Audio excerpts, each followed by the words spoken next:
এই যা কিছু জীবজগতের দৃশ্য তা হলো সত্তা, প্রকাশ, আনন্দ, রূপ ও নাম, এই পাঁচটি অংশ। প্রথম তিনটি ব্রহ্মের স্বরূপ এবং দ্বিতীয় দুটি জগতের স্বরূপ। আকাশাদি ভূত, দেবতা, পশু, পক্ষী প্রভৃতি জাতিতে সচ্চিদানন্দ অভিন্ন, কিন্তু নাম ও রূপের ভেদ আছে।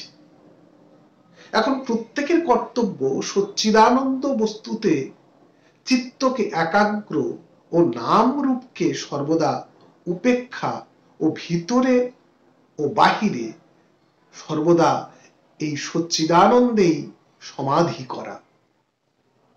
সমাধি দু প্রকার, সবিকল্প ও নির্বিকল্প।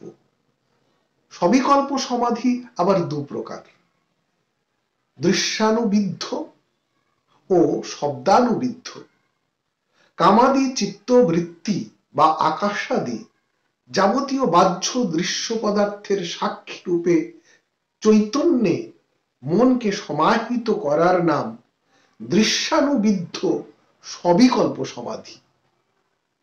এবং আমি অসঙ্গ সচ্চিদানন্দ, স্বয়ং প্রকাশ, দ্বৈত রহিত এইরূপ আত্মভাবনা দ্বারা চিত্তলয়ের নাম শব্দানুবিদ্ধ সবিকল্প সমাধি। আর সর্ববিকল্প রহিত চিত্তস্থিতি নির্বিকল্প সমাধি। এখানে চিত্ত ও আত্মায় ভেদ করা যায় না। বাক্য সুধা, শ্রী শঙ্কর। বিষয় সমাধি, দিব্যবাণীর প্রতিধ্বনি স্বামী বাসুদেবানন্দ। ধন্যবাদ।